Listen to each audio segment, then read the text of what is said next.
to me like a mount kind of system.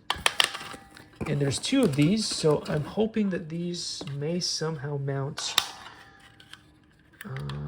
in the car somehow. And we're part 4 of the video. Let's take out the main event, which is the actual screen.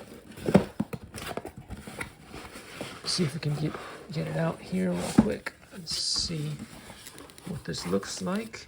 It's packaged very well, and it is not very heavy, which is nice. So if this actually fits well in the car, that'll be a good thing. So I can do some cool, hopefully some fun live streams for you guys from the car. And we can test out a bunch of things for the Raspberry Pi.